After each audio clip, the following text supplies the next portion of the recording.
Hey everyone, this is Heaving Bosoms, the podcast where two best friends recap romance novels while differing about nudes and supporting each other.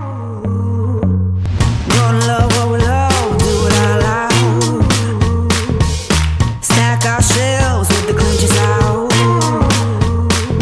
Shout it from the rooftop, can you hear the sound? Yeah. Live your best life, love it out loud. Love it out loud. Hey HBs.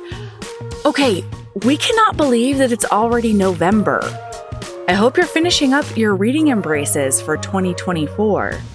We've been getting emails all year and we are loving them. To enter the reading embrace, you can either email us or use the spreadsheet that we have posted in the cult on Facebook. Then we'll be able to embrace you in our episode in January. I love hearing y'all's reasons for your book selections on each of our ridiculous categories, so I'm really looking forward to it. This week on the bonus feeds, we're giving you a long quickie on the 7th book in the Immortals After Dark series, Kiss of a Demon King. It's our other favorite rage demon and the scaldingly hot sorceress who is determined to break him. Y'all, this book is so many levels of bananas. It's so good. This week, we're recapping the first in a series that is shaping up to be one of my favorites of all time, ? Here's our recap of Impromptu Match by Lily Mayne.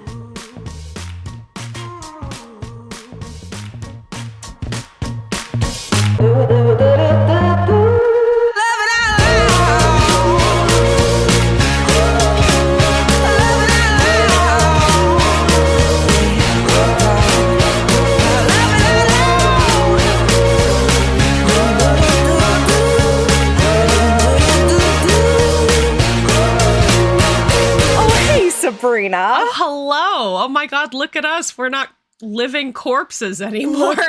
Right? Look at us go. Existing in the world. Listener, this is our first normal episode recording since I've been back from England, which was, that was a short fucking trip. I probably spent as much time traveling as I did in England. On the ground. Yeah. But no, we tried to record a couple of days ago, but we were both so sick. And we were like, sick. We're going to do a quickie. We're going to do a quickie. I can't do a full episode today. Yeah. We just treated ourselves to a friend catch up and a quickie. Mm-hmm. And that is kind of a perfect morning, frankly. It was kind of perfect. Although I just found out new information literally 3 seconds before we started recording, a listener, that apparently Melody has said this aloud on podcast. I don't remember that. I think I have. Even if you haven't, sure. You've never told me to my beautiful face. Yes. That you've never received a dick pic. Okay, I've never received a dick pic. I will asterisk that though, because I did tell a friend, a man friend, that I had never received a dick pic. Oh my God, and then he sent me a text white, message. And royal blue you. What does that mean? They send what did they do in to red, each white, other, and but they're like Richard Cheney and like Dick Cheney and famous dicks throughout history. No, he sent a picture of his penis. Oh. Because he was like, it's wrong that you haven't received a dick pic. And so I saw that it's wrong that you've never received a dick pic. And then another text came in when I was in my inbox and I deleted it before I looked at it.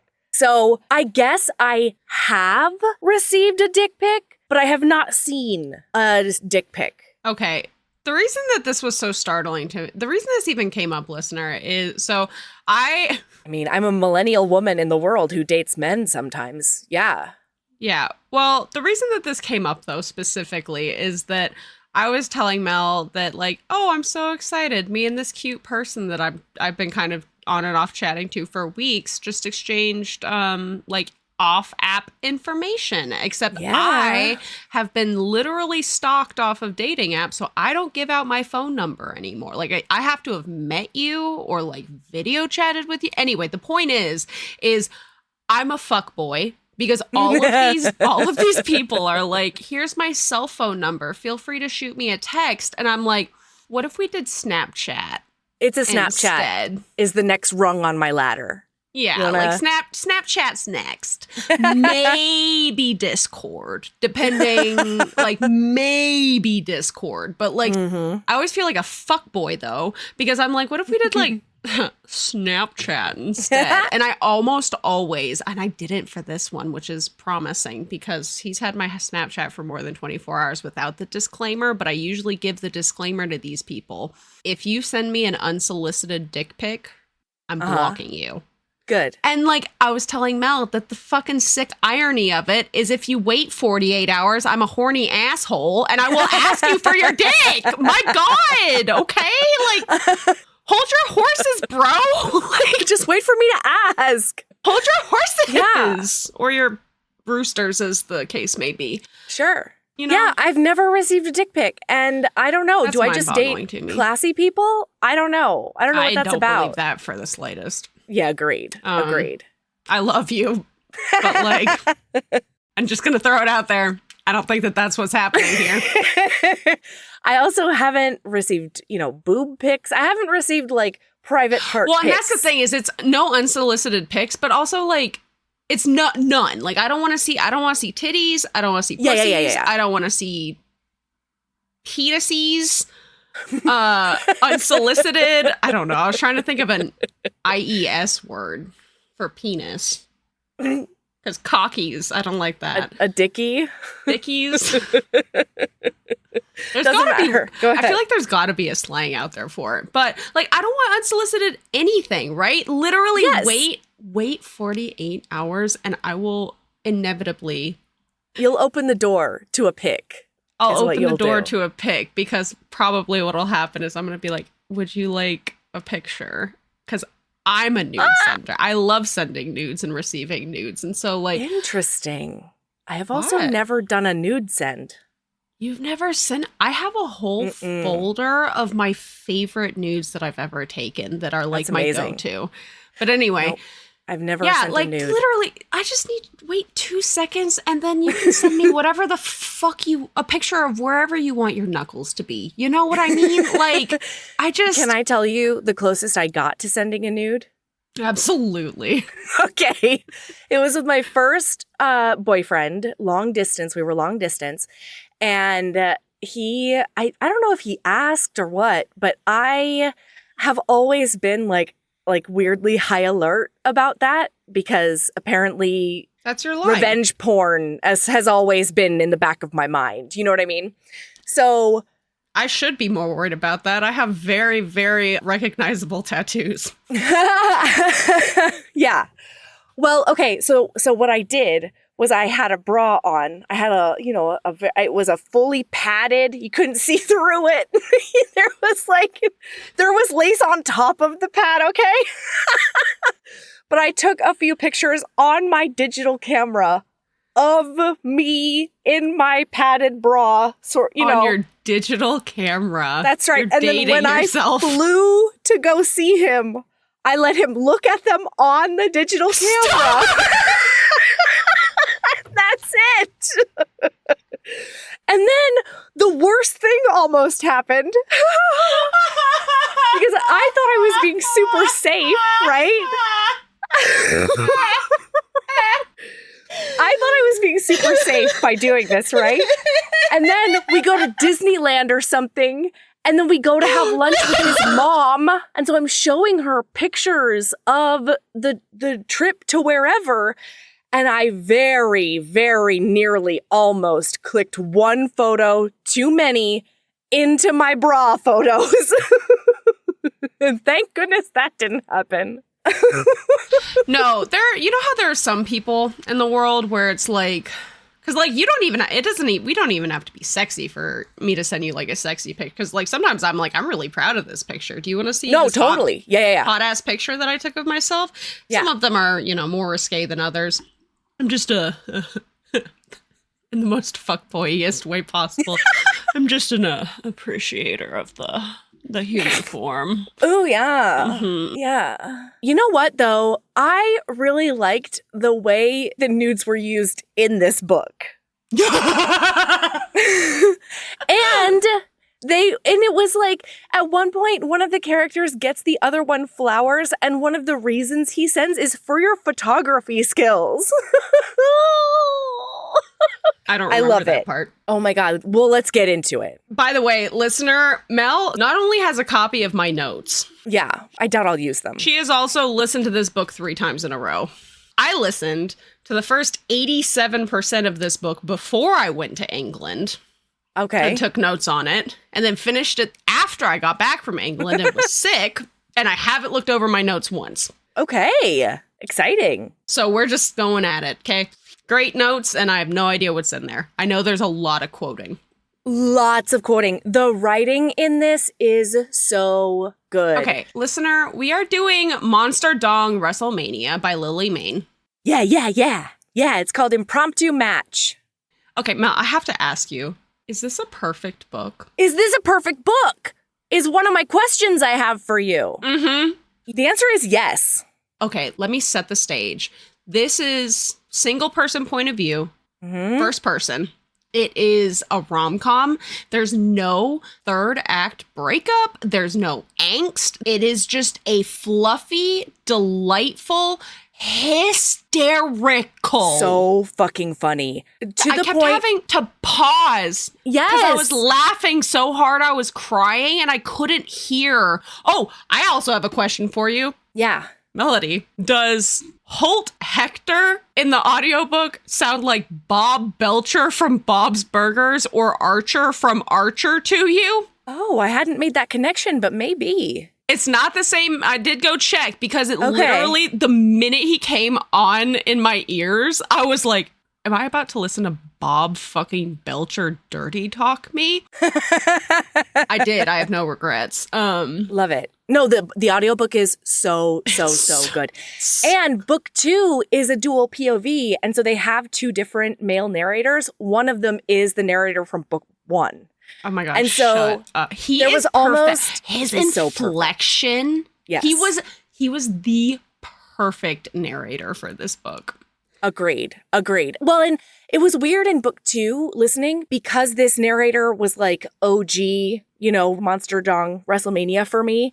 When I got into the second one and the other wonderful, very talented narrator tried to do his version of Holt's voice, I was just like, oh, that's the wrong kind That's of person. wrong. That's Who I'm did so okay, sorry, so wrong. who did OG narrator do? Seb or Larkin? Larkin. Of course he did Oh, Larkin. Come on. Thank fucking God. Okay, let's just fucking dig into it because Okay. we're gonna fade faster than we think that we will. And Yes. we have a lot of book to get through because we're gonna have to fucking push ourselves because otherwise this is gonna be an 18-part episode. I feel like I say Okay. that every fucking time. So we're in an Earth Times realm, okay? It is just regular contemporary. We go to an office times right now, and there is this poor man who is just miserable. Taylor Hugh. Taylor Hugh is miserable. He's having an existential crisis. Hugely. Just to give you a little taste of the writing, he's talking about what he looks like, and he says, "Now I was just pale and washed out, bags permanently under my eyes, tension lines bracketing my mouth, which looked all miserable and droopy. Dick-starved, I decided. It was a miserable, dick-starved mouth. I hadn't had a dick in my mouth in 4 years. Whatever muscles were used for dick sucking had probably just given up." Oh, God. And then get ready for a check that got cashed because he Yes. says, or maybe it was the ice cream eating Yes. muscles that had given up. Now I was picturing a nice hard dick covered in ice cream and I was getting a sad boner. Sad boner. Okay, so we spend the first 2 chapters with Taylor at his job. He does corporate PR. He doesn't know what anything means. Like I've he never just felt more seen recreates in my entire life. corporate drivel and clocks in and clocks out. Synergy is Yeah, he has no important. idea what that means. He doesn't know what the business does. Even he's like B2B solutions. I don't know. I'm just in the PR department. Mhm. And he got this job because the great love of his life up until this point wanted him to be a more I stable, down-to-earth so person. angry on Oh, yeah. behalf of Taylor Hugh. So Taylor ends up taking this corporate job. He stops Cutting doing his these hair. fun, crazy things. He doesn't go bike riding anymore. He does he is the No, he archetype. starts bike riding for Mark. Oh yeah. So he is the archetype of like a Monday through Friday 8 to 5 business guy who Yeah. like goes and bicycles on every Saturday morning on the weekend. And He blah, starts ironing his his boxers. underwear. Everything. And he did this all for Marcus. He gave up And dairy then- for Marcus. And then Marcus leaves him for a new agey hipster what the Yoga fuck? man. 15 years younger who takes him to orgies. And when he left, he was like, I'm sorry, Taylor, but you're just too boring for me. Sir! I just didn't see my life like this. And he's like, wait a minute, you designed our life like this. I did all of this for you. And like, Taylor, that's something else that you need to interrogate a little bit in yourself. No, he You know? doesn't. Not No, he doesn't. now. Not now. anymore. Because like he's realized he actually kind of likes his boring life, but like Yeah. he hates that he's angry that the love of his life left him because of that boring life now. Also, I would like to say Taylor Hugh has one massive glaring fault, like hugely. And I have Wow. issues with Lily Main about it. Huh? Fuck you, lemon cake is delicious. Fuck you, lemon cake is my favorite flavor of cake. For my birthday, it? I have. Oh my You're god, a Sharon? lemon anything. Wow. Ember is also a lemon and lemon cake. I have been forced to make lemon cake for my son. I was about to say spread it all over my body, but actually that's the opposite of what I want because then I can't eat it. Yeah, you I will can't spread eat it it. all over your body, Yeah. and then You can make a dick a la mode instead of a dick sundae. There is like some serious lemon cake hate. Listen to this, listener, because I Please. was appalled. I had to like pause the book. I was like, is this necessary? Is this Slander. The Because- negativity. He says he's at a oh god, and I felt so fucking he's at a coworker birthday party where they have to like stay after hours and they have Ugh. like sad lukewarm tap beer. And it's on premises. It's not even Yeah. like, let's go to a bar. Yeah, and he says thanks, even though it was lemon cake, which was the cake choice of evil villain overlords hell-bent on sowing chaos and destruction, in my opinion. Are you, Mindy? Because Mindy says she likes the cake. Isn't Yeah. this cake good? And he thinks to himself, are you, Mindy? Are you really glad? Or is your eye twitching slightly as you eat it? Because deep down, you know lemon cake is what the devil would choose to torture all the damned souls in hell with. And then he thinks, if I had to stay for much longer, I was pretty sure I'd end up doing something unhinged, like ripping open my shirt and smearing lemon cake all over my chest while laughing maniacally. I'd snap. The lemon cake hatred is throughout the entire book. It was unnecessary. It was rude. It felt like a direct attack. And you're wrong, Taylor, frankly. Sure, Wrong. man. Sure, man. So he's forced to go to this party. And one of Taylor's big things is while he's at work, he cannot tell whether all of these people are sincere in their, like, you know, dad joke, we love our corporate job. What do you think about this font situation? Or if they're all white knuckling it and faking it like he is. He cannot figure it out. So he decides to escape and he goes to the roof. And then he promptly, because he hasn't had cake or extra sugar in so long, that he promptly sugar crashes and passes out on the roof And then he wakes up. at 9. Yeah, and like everyone's gone. His buddy's gone. The office is locked. He has no way Yeah. back in. And his friend is like, hey, go talk to security. They should let you in. You can get your keys. You can do whatever. And he goes downstairs to find security. And he ends up coming across like a bunch of like alt motherfuckers walking Yeah. into a unmarked door in the lobby. And he's like, what is happening here? What is going on? There's all these punk rock people. What's happening? And then he walks up to the door and this dude pops up out of nowhere and he's like, oh, thank fuck you're here. Like, oh my gosh. Oh man, Holt has been in such a bad mood. you did such a good job, bro. Like, this is such a good outfit. Like, you definitely look like the saddest office worker. Come on, buddy. And then he, like, gets yoinked down these stairs. And as and they're Taylor is walking- like, no, I'm not. What are you talking about? I just work here. Like, I'm just trying to get into my building. And he's like, yeah, I know. That's the deal. This is He's shtick. like, I'm not a fucking character. I am a sad office worker who hates his life. And this dude who we find out his name is Larkin. Larkin, he's like, yeah, perfect, bro. Perfect. And, like, Keep that just, up. like, Keep that and up. he like yoinks him, and then they get into this room, okay, this waiting room. Well, because he says, he like looks at his sheet and he's like, no, he specifically requested, he squinted down at the clipboard, sad office worker forced to attend a colleague's birthday party. I mean, that's clearly you. And he's like, no, that is just genuinely me. So then they get down there and Larkin's like, the strippers arrived. And everyone keeps on smelling him. And he cannot figure out why. Through the door, he can hear somebody go, oh man, that ennui. I can smell it from here. I'm already getting hard. Like, bring him in, close the door, Larkin. We can get started right away. He goes into this room and there is this like lanky, tall, gray-skinned motherfucker with pink eyes and pink fingernails who looks over and he's like, oh man, I just want to feel that sense of dread specific to a man who has just realized that the crushing grind of his daily life will inevitably leave him an empty husk. Well, wasn't that a fresh slap of reality right in the fucking face?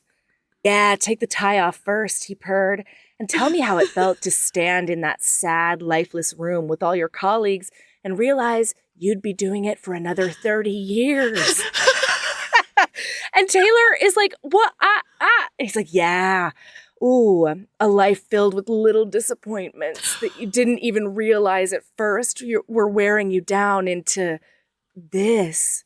He waved a hand in my direction, his eyes flaring with lust. Okay, that was enough. This was weird as fuck, and I was not going to let this hot cosplaying stranger sit there and accurately assess the sad state of my life. I was perfectly fine doing that myself, alone, in private.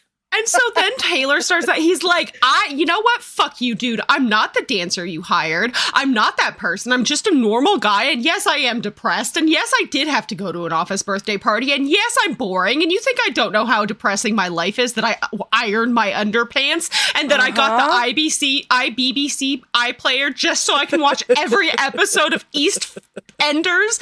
And do you know how long that show's been run? And he's like going through all of the boring things that he's like, and that I'm 39 years old and I have no hope until I retire. And I'm probably not even going to be able to retire because of the economy. And, and then as this tirade comes to an end, Holt is getting more and more like chagrined. And then as this tirade comes to an end, there's a ping.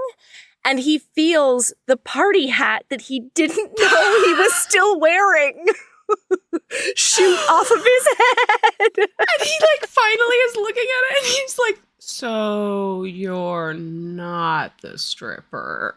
He's like, no. So then he goes outside and he overhears Holt saying, Larkin, that is not the stripper. Like, I don't even think that he's a lemur. What is it? It's not Empin. That's what he is. Empin, it doesn't matter. It's this special kind of supernatural being that is a true shapeshifter, can do anything, can change into anything. He's like, I don't even think a lampier. Close with lemur. Say it. You know, I like lemur. Okay, all right. So he's like, I don't even think he's a lampier. And Larkin is like, what are you talking about? He smelled like lemons. And Holt is like, what? What do you mean? You don't think that was from the lemon frosting smeared all over his chin? And then Larkin goes, I thought that was just part of the costume. And Taylor is standing there and like wiping his chin and being like, oh, fuck. Well, and Seth, the like bodyguard guy, he's like, lemon cake? Eat that. Because fuck you, Seb, too. Fuck all of you. Okay? I would eat that. Oh my God. So Holt is like, get Axel down here and we need to take care of this. But then as he walks back in, he's like, hey, Taylor, I'm really sorry about this. You know, we're just going to hang out for a while and then my friend is going to come and we'll just, iron this all out. but like, wait, you're not going to remember any of this, which is incredible. So why don't we just like tell each other everything? He's downing drinks. He's getting hammered drunk together. They're telling each other all sorts of stuff. Like this becomes a huge thing in the book. Holt tells him all about his asymmetrical balls and how one hangs lower than the other, and he thinks that it's because one time he got it stuck in between the slats while he was fucking somebody on a chair. And he's like, "Do you think that's why I don't have a long-term partner, Taylor?" Because of what? No. He also, Taylor tells him all about Marcus. He tells him about because the time. they get drunk as the fuck together. Oh yeah, they get Hammertown. They are trying to not remember tomorrow. Because Holt keeps on saying, "You're not going to remember this." And Taylor is like, "Well, I don't even believe that. Like, I don't know what y'all are talking about, but like, let's assume that's true. You will still remember it." And Holt is like, no, I'll just get so blotto that, like, I won't remember anything. So Taylor tells him about how he almost gave himself a concussion using his dildo in the shower. Holt tells him that one time he was cited for, like, nudity in Japan because he was going across a crosswalk. His pants were so tight that they split down the ass, and he doesn't wear underwear.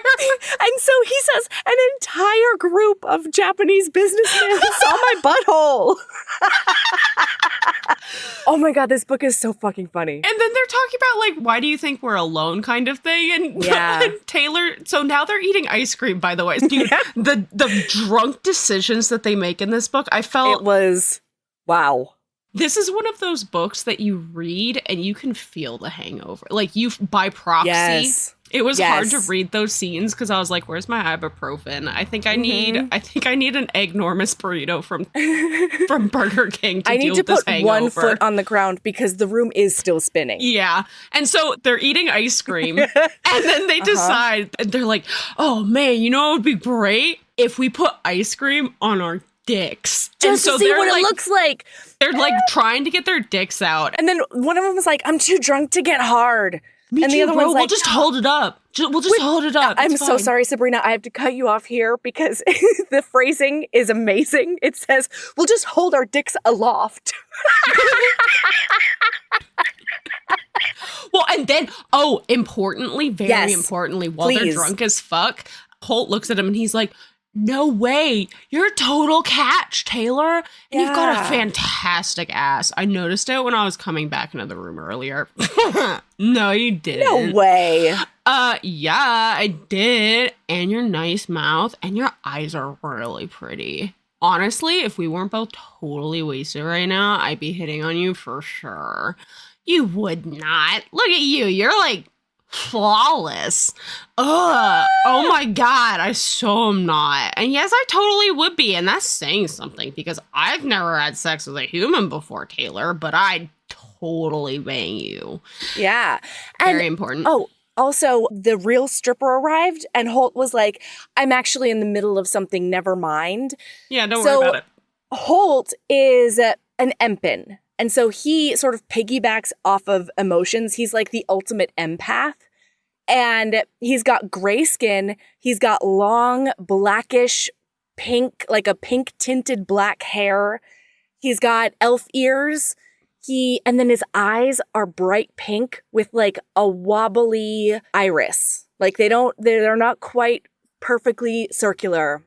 And so Holt is like, "Well, what do you think is happening here?" And he's like, "Well, I thought this was like, it's a wrestling thing, right?" Because on the wall, there's this neon sign. There is so much neon signage that like, I think I need to make neon signs my new personality, ? Holt is so tacky and I love him so much. Same.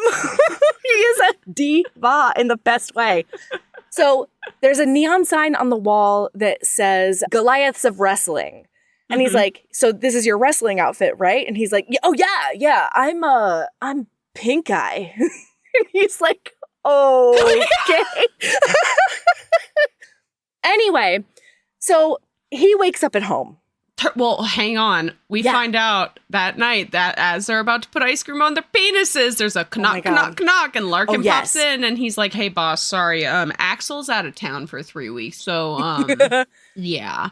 He's not coming. We don't know any other mind eraser boys. And Holt, literally, we told each other all of these deep and embarrassing secrets because Holt said neither of us would remember in the morning. Except now, Axel the memory wiper wasn't coming. Well, Holt looked around his office, down at the ice cream, then back at me. This is awkward. And then we zippy zap to Hangover Town. Yeah, the next morning. But here's the thing, listener. I think I've been reading a little bit too much dark romance because I heard Larkin say that. And I was like, oh, well, he has to kidnap him and keep him hostage for 3 weeks until Axel gets back. Obviously, it's going to be forced proximity, and that's why they're going to fall in love.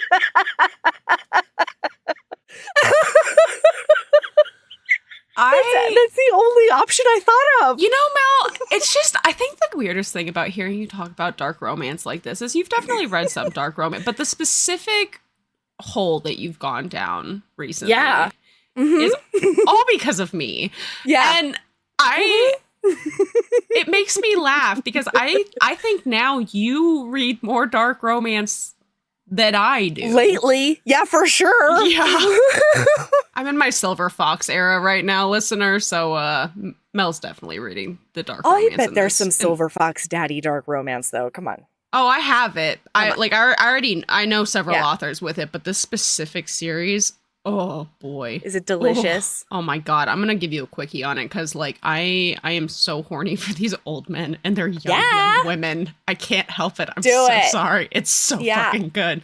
So anyway, he wakes up the next morning and when I tell you I felt this hangover, I have also lived this. This is a lived experience. It was like reading this I was dying laughing. So he wakes up. He has no memory of the night before, but he has one single photo of him with this dude. And he's like, what the hell is that?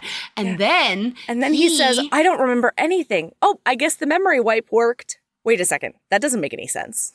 And Where he did that starts thought come having from? little memories come filtering slowly back into his brain. This man gets to work. He goes to work on Friday, hungover as fuck. He has never taken a sick day. What is the matter with Taylor? Just call in sick. You're hungover, dude. He goes in. And in the lobby waiting for him is the bodyguard that he saw last night, Seb. And he's like, hey, Holt just wants to see you for a few minutes in his office over here. And Taylor's like, oh no. There should be like a law that says we can't see each other ever again because of the incredibly embarrassing things we know about each other. Then he walks into Holt's above ground office. And he has got these 1950s cat eye sunglasses that are askew on his face. After everyone leaves, it's just him and Taylor in there. He's like, so how much do you remember of last night? And like Taylor remembers a fair amount at this point. He's like, I just assumed you were a really dedicated cosplayer. And Holt's like, yep, that's that. I'm a super duper dedicated cosplayer. Also, I definitely was not lying underneath my desk right before you walked in. That's right. Yeah, that was not. Absolutely not. And then as they get this all like sort of worked out, he's like, hey, but just like I said last night, the wrestling league is incredibly exclusive. It's all above board. It's all legal, but it is very exclusive. So like, don't tell a single soul. And he's like, okay, yeah, that's fine. But maybe I could come tonight. That'd be kind of cool. And like, Holt hesitates. Is like, fuck, Taylor, really, I shouldn't. And Taylor's like, it's Taylor, okay. No. Taylor melts into his entire body through the slats of the floor down into the 9th level of hell, okay? Taylor is like, of course he doesn't want me with my boring life and my stupid dad bod. Office worker stripper dad shoes. Yeah, and my dairy farts. And like, he doesn't want any of that. But he doesn't realize this. Holt can feel that coming off of him. And so he's like, wait, Taylor, no, here's the thing. I really, really want you to come. I just shouldn't. And Taylor's like, no, totally fine. Absolutely chill. No big deal. And then Holt is like, no, okay, I'm going to put you on the list for tonight. I'll figure it out. I'll put you on the list for tonight and we can watch in my private box. And then Taylor's like, will you be in your cosplay stuff again? And Holt's like, Did do you like it? want me to be in my cosplay stuff? And Taylor's like, I mean, yeah. Yeah, I liked it. It was Yeah. cool. And he's like, well, then yes, I will. So Oh my God. And then we start seeing like really the memories coming back. They The broke mayhem. into his office. They broke into Taylor's. Oh my By God. the way, Taylor works for Hutsec Corporation. HUTSEC And, Corporation. which also, like, I don't know what that job The fuck company is that? does either. Yeah, anyway, good job, Louis Name. Holt has decided that it's Hot Sex Corporation. They thought that was part of the stripper thing too. Uh-huh. He works for Hot Sex Corporation. That's hilarious. So, oh my God, at one Like point, Larkin was not wrong. Justice for Larkin on this one. He was not wrong. He was not correct, but he also was not wrong. Melly, you can cut all of this, but I have to read it. Over the course of the day, I kept remembering more stuff from last night. Oh, God. Mostly from when we were still hanging out in Holt's office. Still drinking. So much drinking. So much Have drinking. I fucked any of the wrestlers? No, Oh, Holt had said while stirring rum into what remained of the salted caramel ice cream so he could drink it. Have you done that, Mel? Because it's delicious. No, I have not. That sounds like death. I've been It this sounds like I kind of would drunk die. before. Yeah. Have I imagined them all passing my naked and willing body around the ring to do whatever they want to me while a crowd of lusty spectators looked on? I'm not made of stone, Taylor. Of course I have. Of course I have. I tried to learn how to twerk, I'd admitted, while we'd thrown my sad party hat back and forth to each other. It was when I lived with Marcus. He was out on a bike ride and I pretended to feel sick so I wouldn't have to go. The mailman saw me through the window. I could never look him in the eye again. I did learn how to twerk, Holt replied. Practiced in my office for fucking hours. Seb caught me once. Caught him. When I worked for a gaming this is so real. When I worked for a gaming company in my 20s, I was trying to download this stupid moth simulator game on my work computer and somehow managed to delete 6 months of character design for the new game they were working on. I had no idea how. I didn't even have the program open. I never told them. They thought it was a catastrophic system error. I pretended to be vegan for 5 years just to piss off my parents, Holt had said while propelling himself around the room on his desk chair. Desk chair. Used to eat burgers and stuff on my way home from school. Snuck a whole rotisserie chicken up to my bedroom once.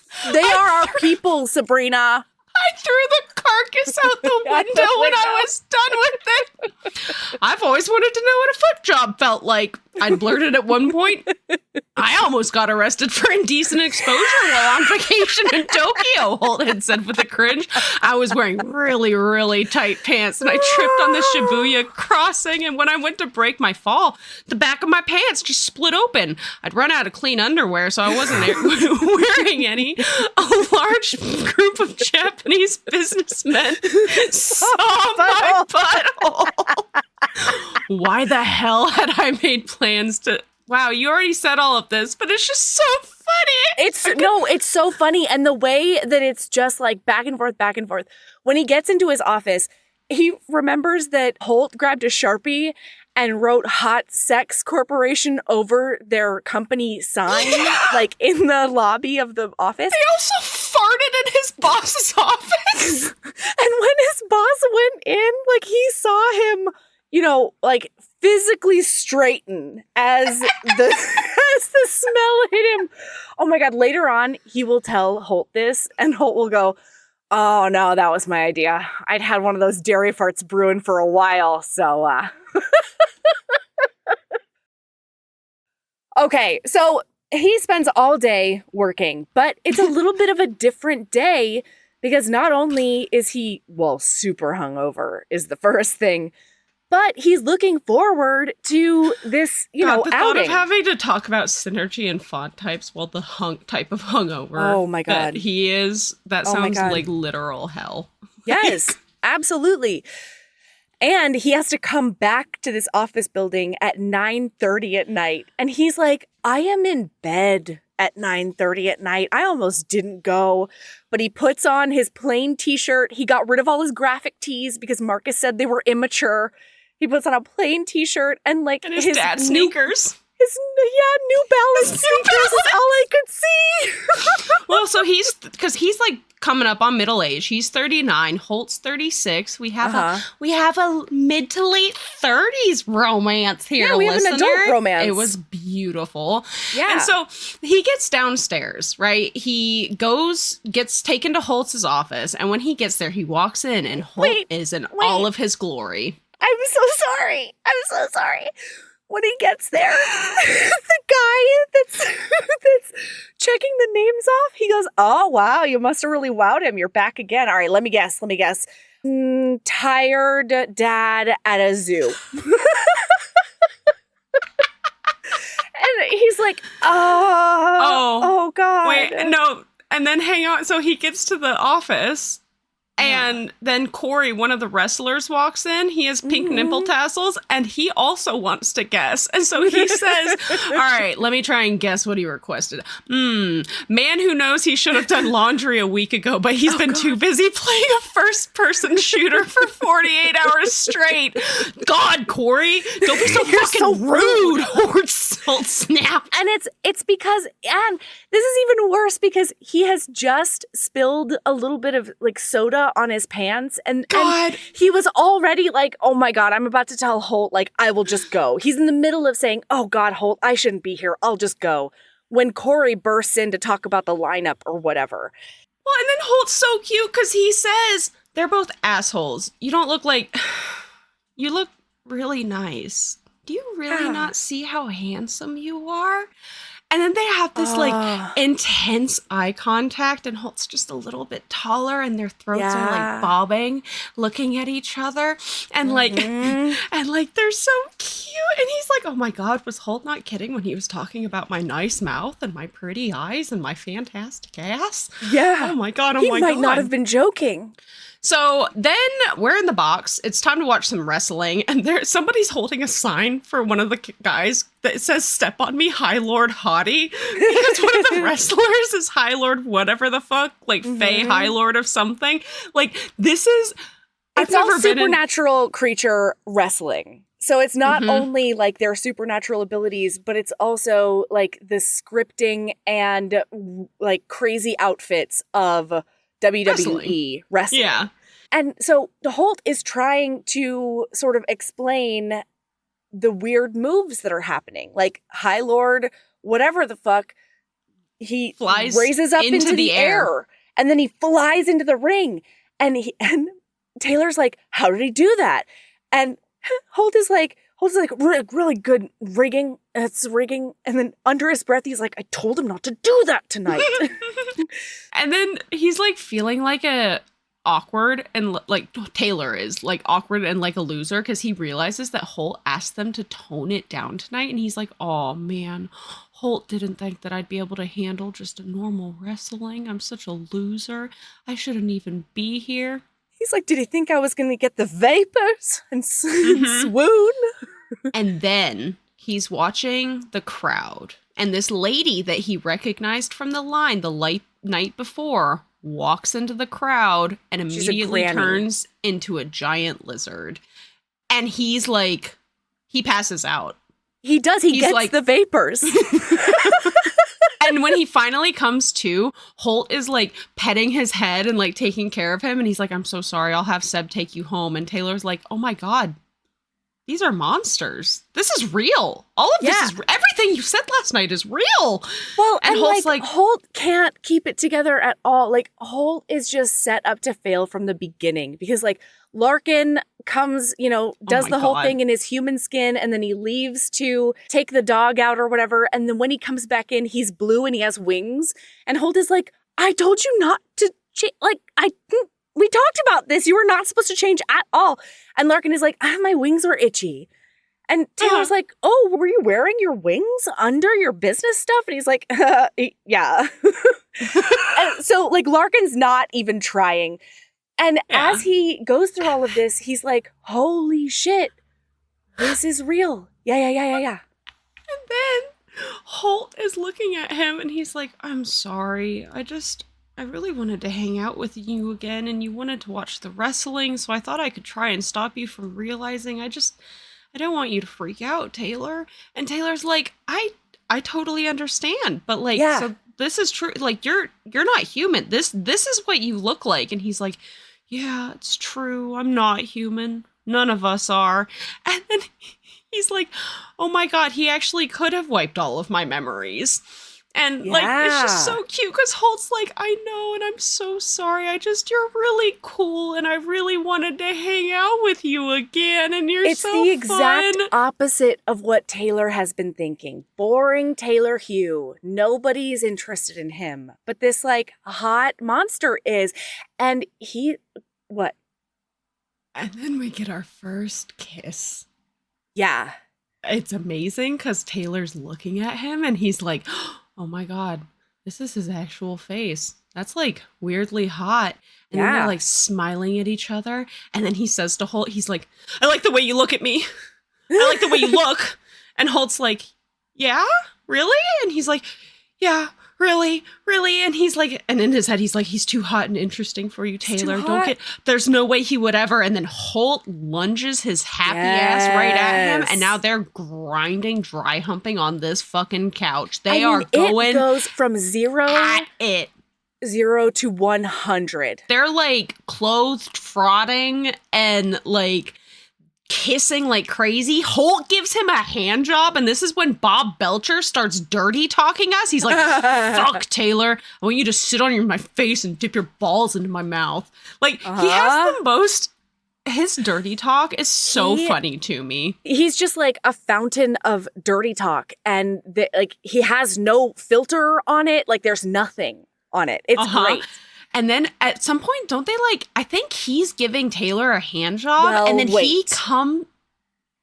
So Larkin comes in, they get interrupted, and that's why they stop at this point. What? I forgot about this part. Oh, yeah. And so he pops up, and Larkin's like, were you guys doing stuff? Were you guys like making out? Were you doing any under the pants stuff? What's going on over there? And Holt is like, Larkin, cool it, like, stay over there, whatever. And then as he's telling him, because Holt says, like, if you're overwhelmed, like, we can go back to my office and, just like talk. And Taylor's like, in his inner monologue, he's like, I kind of think I have to witness this, like, for humankind.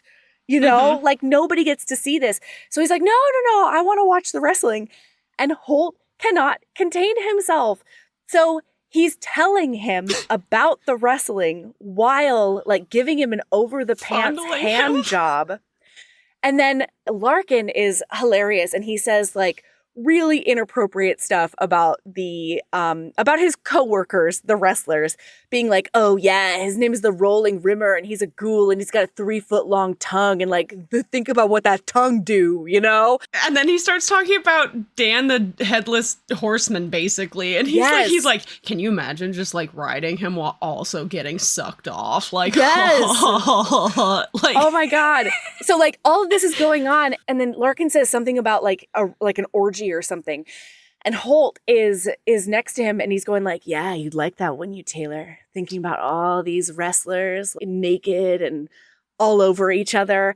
And he makes him come right there in public. Yeah, again. He does. In his pants.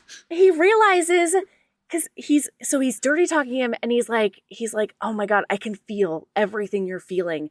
And like, I need to come and I know how badly you need to come. And so like, give it to me. And so Holt then comes from giving him an over the pants handy. And Taylor is just like, wait a second. Am I a sex god? Well, like, and then what? like Holt like sneaks, like leans in because Larkin made a shitty comment. He's like, Taylor, you're like so old, man. And Holt's like, no, he's not. Oh and he's God. like, I like your sneakers. Mm-hmm. They turn me on. And then he's like still touching on him and he's like, and those dad jeans. God, Taylor. God, like, Taylor. He's so into dad, Taylor. It's so cute. It's so cute. And he's like, and I was thinking about you ironing those underwear. Like, oh, it just does something to me. And then, so they're like, now they've come in their pants. They're holding hands it's and watching. Crusty over there. They're watching the rest of the wrestling thing, holding hands. Also, Larkin just is the most obscene character. I highlighted this because I just needed somebody other than me to hear it. Because he says he's thick, built like a tank. His stomach looks all warm and soft. I just want to come on it, then give him a full body massage with my splooge. You're an animal. Holt shuffled closer to me. I should fire you for sexual harassment. What? That's not fair. I never actually say any of this to them. No, you just force me to listen to it. You join in most of the time. Yeah. I do not. Holt's Holt is just as bad as me.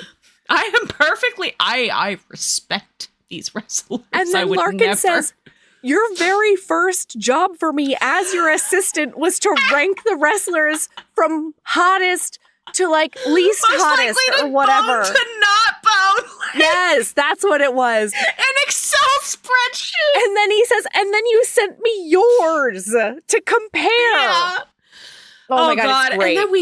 And then we find out that Holt's got a piercing down there. We don't know any details about it, but it's on the tip of our noggins that there's a piercing down there, and Taylor is very curious about it. So it's afterwards, and Larkin leaves, and Holt is like, oh God, it's so cute. He's like fiddling with his like cufflinks, and he's like, look, Taylor, I totally understand if this is too much, and if you'd rather not see me again, I totally get it. But like, and Taylor's like, no. I want to see you again. I want to. Like, this was fun. I just need to process. And they decide they go separate ways. Wait. So Holt is like, take my card. It's got my cell phone on it. And like, if you want any help processing, like text me anytime at all, text me and we'll figure it out from there. And then Taylor's like, well, I mean, what if we didn't like go home right now? And then they start hardcore making out again. Holt pushes him up against the wall. They're grinding on each other. And Holt is like, wait. You need to process. Like, we gotta, you should go process. And he's like, I've processed. Lizard granny, orcs, sexy nun incubi. I'm up to speed. I'm all good. Let's go. And Holt's like, Taylor, I'm a self-indulgent guy and I basically do just whatever the fuck I want most of the time, but I'm pretty sure I'd hate myself if you woke up tomorrow and regretted any of this and freaked out. And he says, I'm not going to freak out about it. And he's like, I'm not human, Taylor. And I didn't give you any time to process it before I was giving you a handy through your jeans. I love the handy. Yeah. And there's another time when he starts apologizing to Taylor about all of the involuntary dirty talk that just came out of his mouth. And Taylor's like, I liked that too. Like, I don't necessarily want to get bent over in front of the entire audience or whatever. But like, hearing you talk about it. I liked that part. Yeah. It's great. So Taylor spends all of Saturday, he just falls into his old routine. Mood. And he's thinking to himself, like, maybe I'm not cool enough because like I just found out the world is not what I think it is. And I just went back to being boring ass Taylor. And he spends the day watching BBC and ironing his undies and doing all the business, right? He wakes up in the morning. Oh my God. On Sunday. Says that he goes to bed with a confused boner. Because he's thinking about all the monsters. So he wakes up on Sunday morning. He jacks off. Yeah. And then he hears knock, knock. And so he gets up and he puts on just some sweatpants. This was written so incredibly well. Agreed. Because it's like the buzzer, right? It's like, bam, bam, and that's what like takes him out of his masturbation fantasy or his post-cum high. And he goes to the door and he's like, hello. And the voice comes Holt. back and it's like, hey, it's me, Holt. Can I come up? And then he says like this maniacal laugh just bursts out of him. And so he's like, oh, hey, hello. And Holt's like, can I come up? And he's like, yeah, definitely. And then he hears Holt go, you have to buzz me, Taylor. And he's like, oh, yeah, hold on just a sec. And like, finally buzzes him up. Holt, I swear to God, Holt has no filter between his brain and his mouth because he gets upstairs and he sees the pants that Taylor's wearing and he's like, I like your pants. I can see your dick print. I can see your dick print. Okay, also, I just need listener to know this, okay? So in addition to the pink tinted black hair, at work, he wears 3-piece suits. He's dapper as so fuck. Sexy. Okay.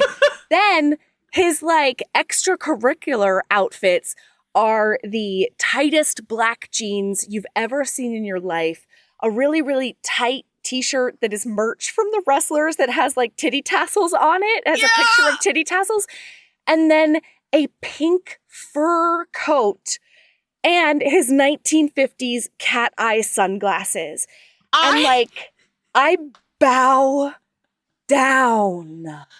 I love it. I love He is so flamboyant and delicious outside of work. It is in-fucking-credible.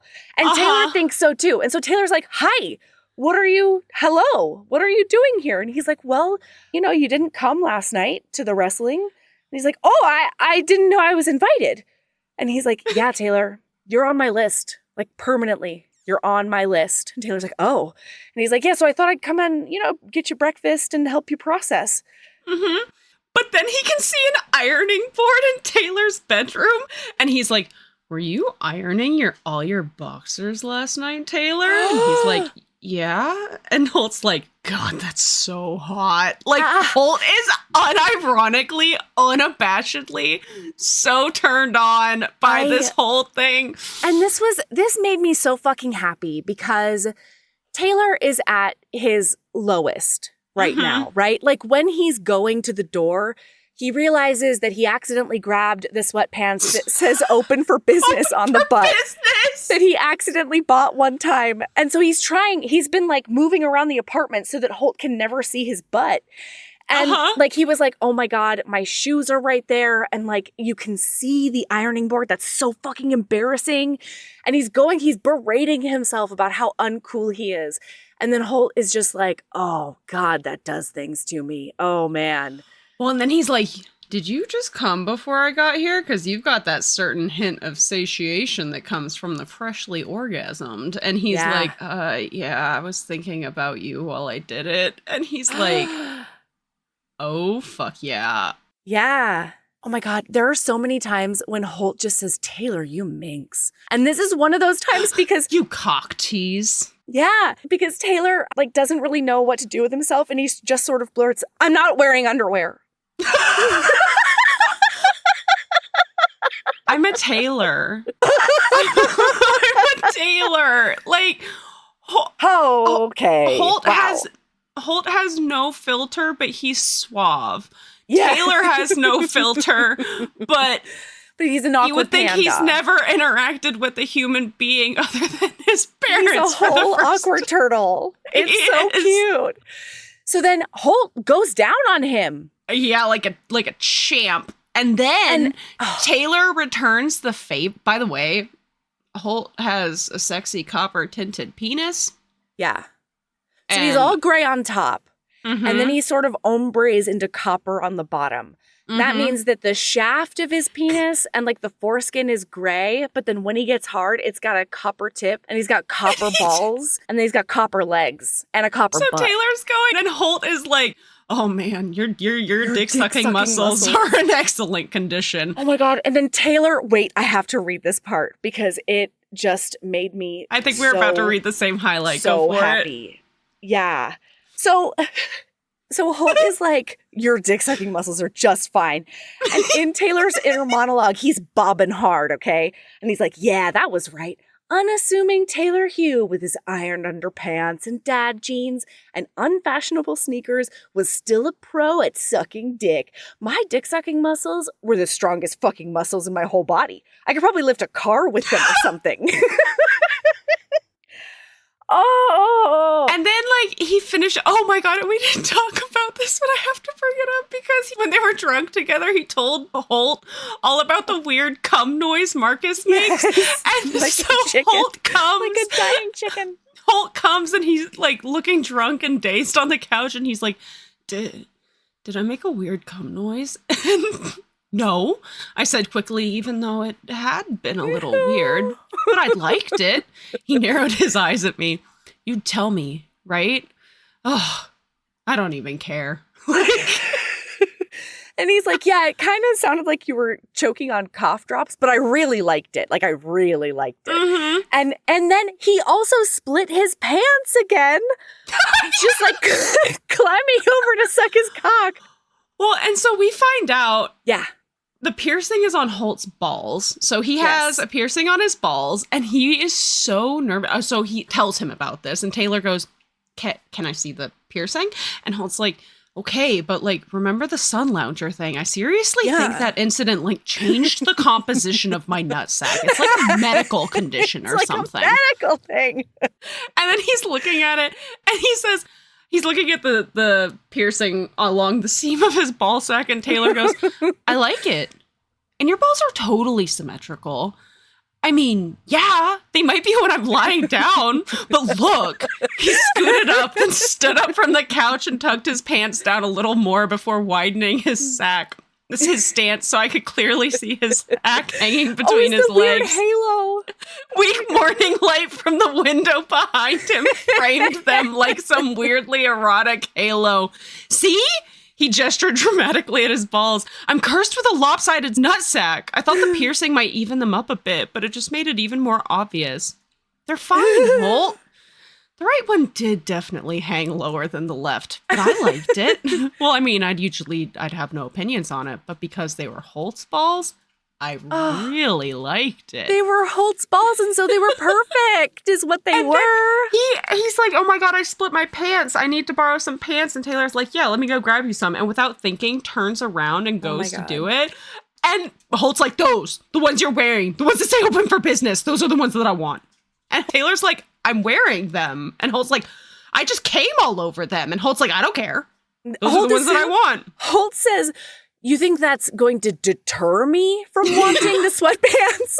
Like, Taylor, give them you're to me. such a little minx. Oh my God. Taylor says, you want to borrow these? And Holt says, can I? I'm definitely going to jerk off at them later, just so we're clear. And Taylor is like, I mean, yeah, that's, especially if you do that, you can borrow them. Like, it's totally fine. So Holt says he has to leave soon because his driver, his bodyguard, that he only got to make himself look cool, Taylor found out that first night. Holt doesn't really need a bodyguard. He just makes him look cool. He pays an entire person's salary. Oh, Just for the for the aesthetics of it, which Oh like my God. what a mood if I Wow. had the money, you know? Wow. Like I wouldn't tell anybody that I won the lottery, but like there'd be signs. So he's like, I have to go pretty soon. And Taylor's like, oh, you sure you can't stay? And Holt is like, I mean, I really shouldn't. I've got to get back to the thing. And then Taylor's like, oh. And then Holt goes, unless you want me to stay. And Taylor's like, what? Yeah, if you want to, yeah. And then Holt is like, I do want to. I'll tell Seb to just come back for me this afternoon and we can spend the day together. And then he says specifically, Yeah. can we watch depressing British soaps and make out on the couch? And then they do. So, like, All they get in my day. favorite cuddle position to do with anyone. Can be romantic, can be friend. I love this cuddle position where one person is sitting like against the arm of the couch and the other person is sitting like lazing back in between your legs on your front. Oh, it's the best. And so Holt is leaning back on Taylor like that. And he's like, I thought that like cool ass Holt wouldn't like this kind of thing, but like he got really into Antiques Roadshow. Yeah. And like we had such a good time. And then there's more mutual coming. And then Holt falls asleep on him and sleeps for like a couple of hours on his tummy now, like tummies together. He's drooling all over Taylor's chest and Taylor's just loving it. He's like, I'm so comfortable. And it's just By the the way, sweetest listener, fucking day. We're not going to dive into all of them because we can't. When I tell you, this is one of the horniest books This is I've the ever read in horniest my Lily life. Mayne book I've ever read. For sure. Like, this is basically start to finish. Like, and it's not an erotica. I don't know how it's not an erotica with how much sex is in here. Yeah. I wouldn't classify it as an erotic romance because like nothing in their relationship changes because of the sex or the sex doesn't change because of the relationship other than like, you know, doing certain things at later times because there's there's just like so much incredible sex and the whole book is so good. The fact that there is plot other than sex is incredible to me, is I guess what I'm trying to say. Like the fact that like this is a book, right? Like this is a book, but there's so much sex. And I wasn't pissed off about it because there are those books that you're like, come on. Like they cannot just two pumps and a shutter in front of the TV again. Literally every single sex scene was a delight. A delight and different. Fun. And like sweet and entertaining. So fucking funny. So they agree, like they are kind of hanging out and then Larkin calls and there's some wrestler drama. And so Holt has to go and he's like, do you want to come tonight? And he's like, I really can't. I have work tomorrow. And he's like, oh, okay, that's fine. I don't want to go, but like, fine. So he does end up leaving, but he's like, make sure you text me this time. Don't like leave me hanging. I'm serious about this, Taylor. And then they both just had like such a good time. And then this was so cute. So like Holt, like they do a little smooch and they're leaving. And then like Holt starts to walk away. And then before he like gets out the door, he like pauses, darts back, kisses Taylor again, and then leaves, which is like the cutest fucking thing in the whole world. Yes. Also, one of my favorite parts that we forgot to tell listener about is when Holt first arrives, he's obviously in like his human skin, like his white man skin. And so then he comes in and after like a couple of minutes, Holt sort of gestures to himself and he's like, can I? And Taylor doesn't really get what he's talking about. And then it clicks and he's like, oh, God, yeah, yes, absolutely, yes. And so Holt, you know, transforms into his more natural self, right? Mm-hmm.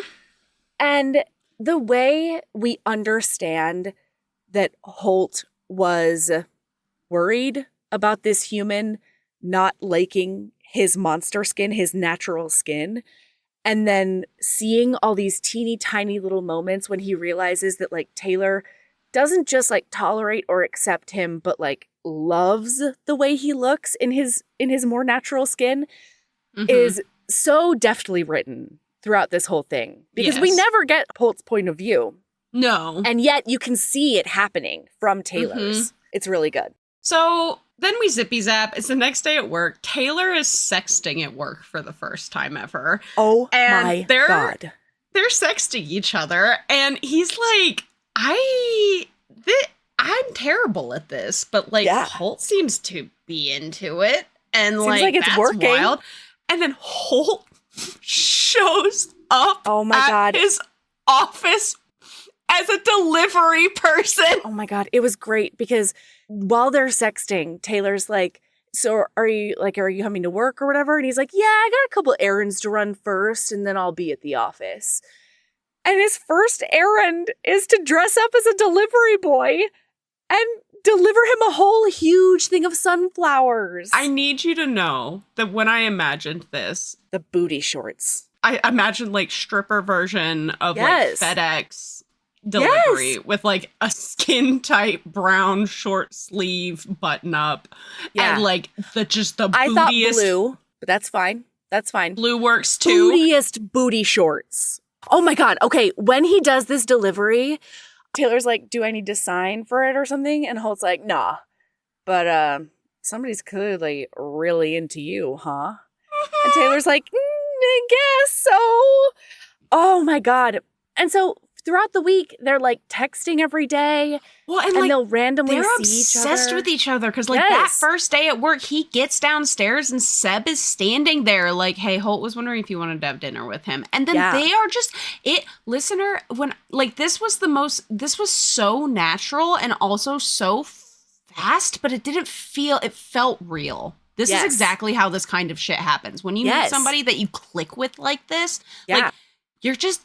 They're obsessed with each other, and it's so fucking cute. He also he learns that monster porn is a thing. He's like, oh, that's real? How do I get to there? I wonder. Interesting. I wonder if Holt would want to watch some with me. And then he gets introduced to all of the wrestlers, and the wrestlers are obsessed with him. They've never had a human in their domain like this.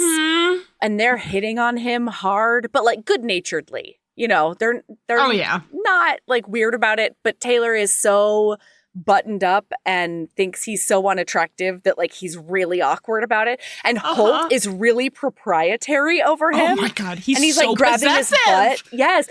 And somebody says like he's so good looking, and Holt is like, yes, I agree. And I did tell Taylor that last night when we were at his house by ourselves at his house, just all night by ourselves.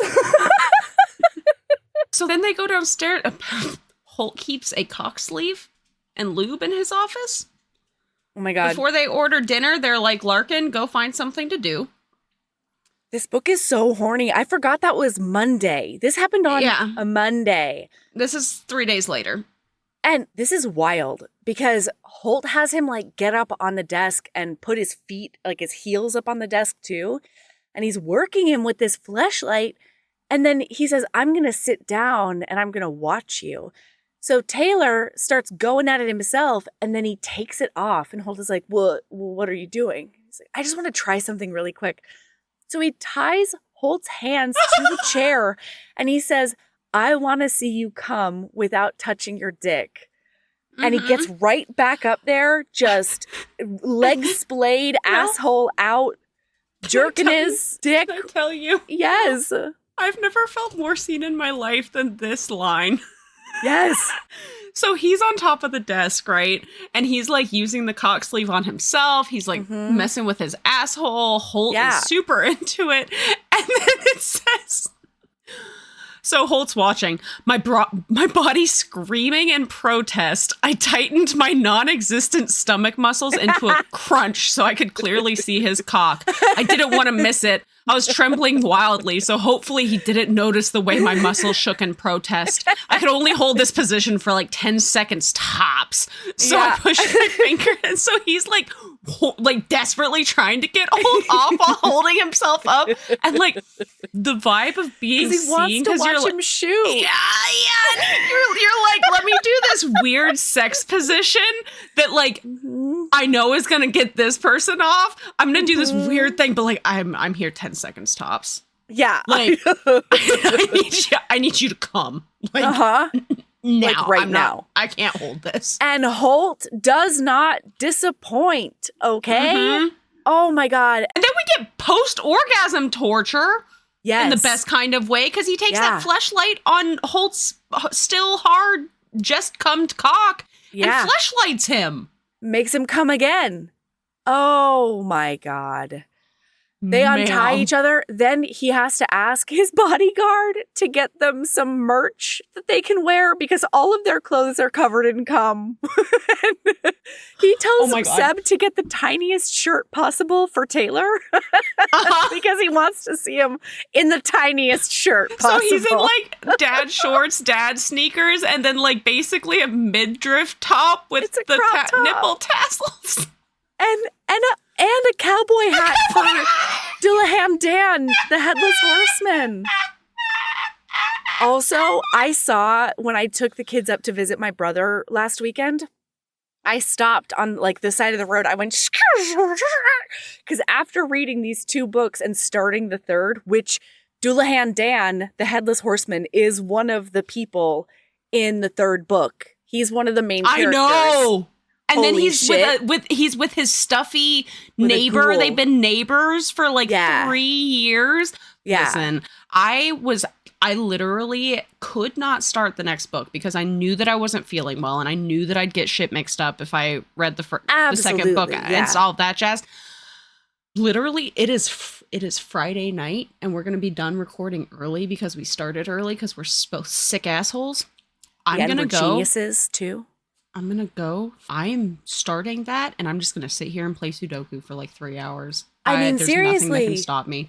Nothing. Wild horses could not. Anyway, I literally had both kids in the back seat and I was like on the side of the road pulling over because there was a headless horseman Halloween decoration. I asked the kids if they wanted a picture in front of it and they were like, "What? Why?" And I was like, "Okay, you guys are not in my friend group. Okay, like this is a big deal." And I went over and I took a selfie in front of the headless horseman decoration. And you didn't send me? No, you were sick. I So- didn't. Were you? No, I wasn't sick until after the trip. No, you were. Oh, this was death before throes trip. sick. Yeah. Yes, Okay. I wasn't gonna send you happy photos when you were literally dying and not in What? England yet. You should have said, maybe that would have made me feel better. No. So you anyway. had to delay your whole trip Send by me multiple now. days. I Send will. me now. Send. Right now. I'll keep Oh, going. please. So then I just have to, this is not plot important, but I need No, listener tell to the hear this. people. It's dinner time with Taylor, Holt, Seb, and Larkin. And we're learning about some signature moves. Yeah. Okay. Ooh. I'll What, we're tell talking you. about Frankenbeans? Don't interrupt me this time, dude. Lark glared at Holt and sat forward eagerly. Okay, so they have these redonkulously long dicks that come out of them, right? Like, seriously, I'm pretty sure they don't have organs. They just have these dicks coiled up inside them until they unleash them. And then their dicks have these weird tentacle things at the end. And what they do is they line them up so the tentacles latch onto each other. So they basically made like a limbo stick, right? Well, then they run sideways at the same time to swipe their opponent's legs out from under them. It's called the double docker shocker. It's sick, bro. They dock their penises together? Aren't they twins? Ew, what? No, dude, they're not related. Kind of speciesist, bro. Hey! Holt laid his hand protectively on my thigh. When you started working here, you asked me what the fuck they are. You also thought they looked similar. That's right. Because they're basically like taupe kidney beans with arms and legs. Larkin. Well, yeah, because no one knows what the fuck they are. Maybe some kind of goblin, like a dick goblin that's just made of a giant dick.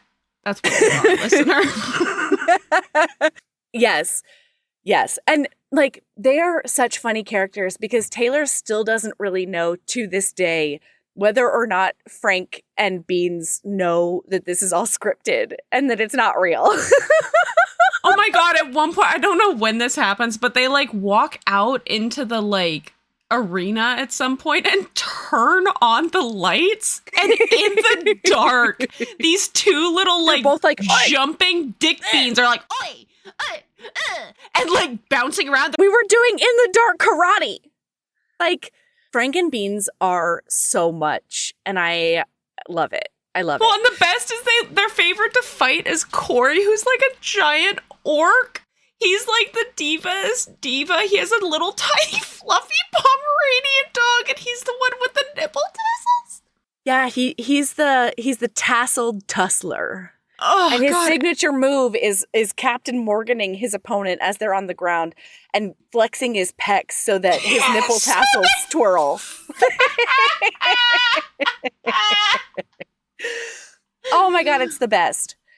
So we have a montage of them just being adorable together. We have a lot of scenes here and there of them being cute and saying things like, "I really like you, Holt," and Holt saying back, "Good, because I really, really, really like you too," while they nuzzle each other. So, all right, before we move on, okay, because this scene Okay. where they're still in like the merch and everything, I fucking loved because Holt Holt is alone with Taylor and he's like, oh, Taylor, you in that cowboy hat, like keep the cowboy hat. If my balls weren't completely drained, I would have you ride me on this couch wearing only the cowboy hat. And that is a check that gets very cashed. It is. In just a little while. Cha fucking ching. Incredible. Cha-ching.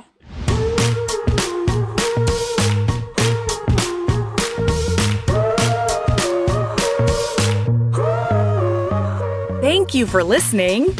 We'll be back tomorrow with part 2 of Impromptu Match. There are so many more shenanigans, y'all have no idea. Heaving Bosoms is produced by us, Melody Carlisle and Sabrina Bradley. Editing is done by me, Melody Carlisle.